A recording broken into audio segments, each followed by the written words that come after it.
Welcome guys, आप लोगों का एक बार फिर से हमारे इस ऑनलाइन अमीन course by MD Rajid Alam YouTube channel पर बहुत बहुत स्वागत है। आज का वीडियो बहुत ही महत्वपूर्ण होने वाला है क्योंकि आज के इस वीडियो में हम ऐसी बातों पे चर्चा करेंगे जो आप लोगों को सुनने में आता है लेकिन शायद समझ में नहीं आता होगा।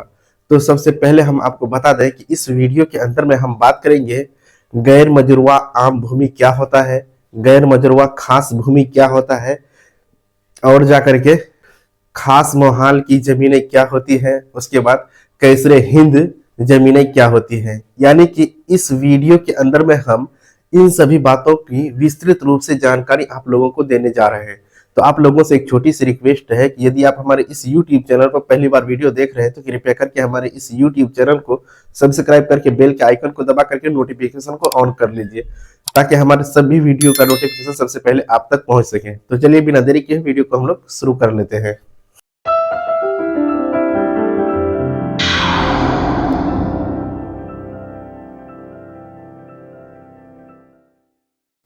तो चलिए सबसे पहले हम लोग समझते हैं कि गैर मजरूआ आम भूमि क्या होता है।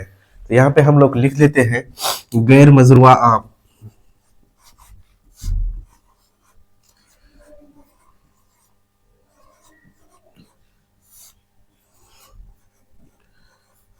जी हाँ, ये एक नंबर पे हम जो लिखे हैं गैर मजरूआ आम, ये भूमि के बारे में हम लोग सुने हैं लेकिन इसके विषय में हम लोग शायद नहीं समझ पा रहे हैं कि ये वास्तव में होता क्या है।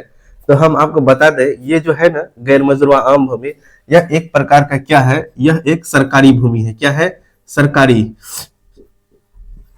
ये क्या है? सरकारी जमीन है। गैर मजरूआ आम क्या है? ये प्रकार का सरकारी है, लेकिन इसका नियंत्रण सरकार के पास नहीं होकर के जिस क्षेत्र में ये जमीनें पाई जाती है उस क्षेत्र के जो ग्राम पंचायत होते हैं उसके अधिकार क्षेत्र में ये आता है इस तरह का भूमि। यानी कि कुल मिलाकर ये बात आई कि गैर मजरूआ आम भूमि जो है ग्राम पंचायत के लिए ही वो होता है। यानी कि ग्राम पंचायत के जितने भी सदस्य या कि ग्राम पंचायत के क्षेत्र में जो आता है उस ग्राम पंचायत के लोगों का अधिकार इस तरह की भूमि में होता है।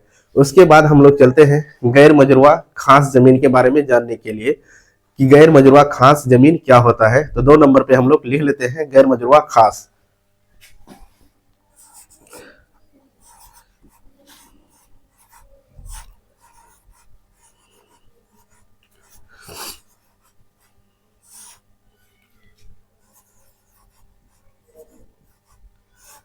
जैसे कि यहाँ पे देखिए हम लिखे हैं दूसरा नंबर पे गैर मजरूआ खास।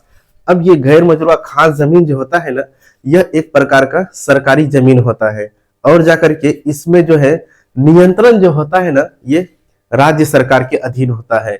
यानी कि ये जमीन राज्य सरकार के अंदर में आता है और जाकर के इसका इस्तेमाल जो है राज्य सरकार विभिन्न कार्य के लिए करता है। जैसा कि कोई पंचायत भवन का निर्माण करना है तो इस तरह की भूमि पे वो होगा। और जाकर के आपको सबसे पहले बात समझना होगा, ये गैर मजरूआ आम जो है ये ग्राम पंचायत के लिए है और जाकर के गैर मजरूआ खास जो है ये जो है राज्य सरकार के अधीन में आता है। अब देखिए इसमें क्या है, ये यानी कि गैर मजरूआ आम जो कि सरकारी है और जाकर के गैर मजरूआ खास, ये जो खास है ना ये भी क्या है? सरकारी है।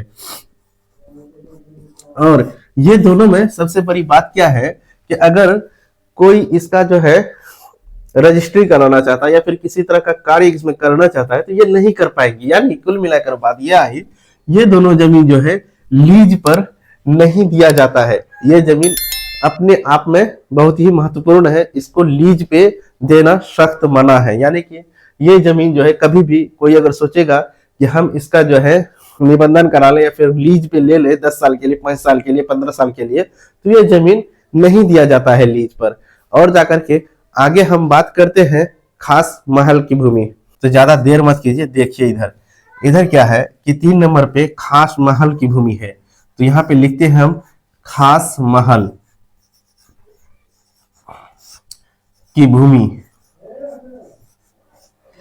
अब ये जो खास महल भूमि है ना, इसके संबंध में आप लोगों को सुनने में तो बहुत मिला है लेकिन शायद आप लोगों को सही जानकारी नहीं मिलने के कारण आप इसका अर्थ समझ नहीं पाएंगे। देखिए ये खास महल भूमि जो है ना, ये क्या है? ये भी एक सरकारी भूमि है।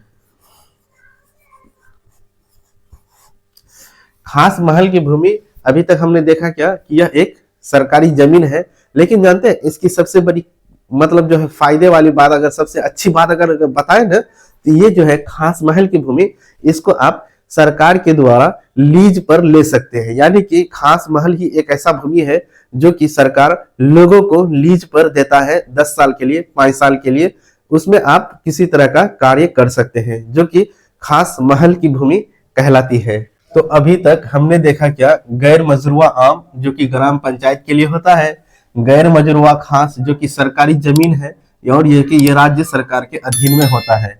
ये दोनों में किसी तरह का आप कोई भी लीज पर नहीं ले सकते हैं। लेकिन खास महल भूमि जो है ये भी एक सरकारी जमीन है, लेकिन इसको लीज पर लिया जा सकता है।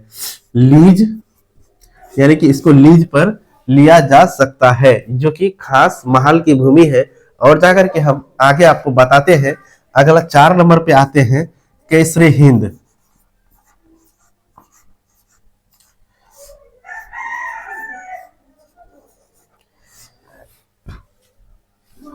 ये केसरे हिंद भूमि बहुत ही महत्वपूर्ण भूमि है, क्योंकि इसमें जो है डायरेक्ट केंद्र सरकार का अधिपत्य होता है। इसमें जो होता है, कौन होता है? केंद्र सरकार का अधिकार होता है। केंद्र सरकार इस यानी केसरे हिंद भूमि कौन सा भूमि होगा? यानी कि वैसा भूमि जो कि केंद्र सरकार के अंतर्गत आता है, उसको हम लोग केसरे हिंद भूमि कहेंगे। ये अभी तक 4 प्रकार की जो भूमि है, आप जो है इसमें 3 प्रकार की जमीन, 1 नंबर, 2 नंबर और 4 नंबर की जमीन के बारे में अगर देखें तो इसको आप ना तो खरीद सकते हैं ना तो बेच सकते हैं। लेकिन 3 नंबर का जो जमीन है, इसमें एक सुविधा ये दिया गया है जो कि खास महल की भूमि कहलाता है कि आप इसको लीज पर ले सकते हैं। और जाकर के और एक प्रकार की जमीनें आती हैं, वो आपका 5 नंबर पे आ जाता है, जो कि 5 नंबर वाला जमीन है। इसमें पुश्तैनी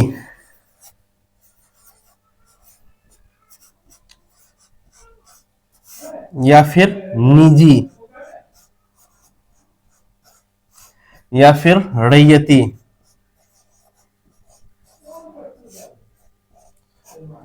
ये जमीन जो है यानी कि जमीन की एक प्रकार है। ये पुश्तैनी जमीन इसको बोलिए, या फिर निजी जमीन बोलिए, या फिर इसको रैयती जमीन बोलिए है।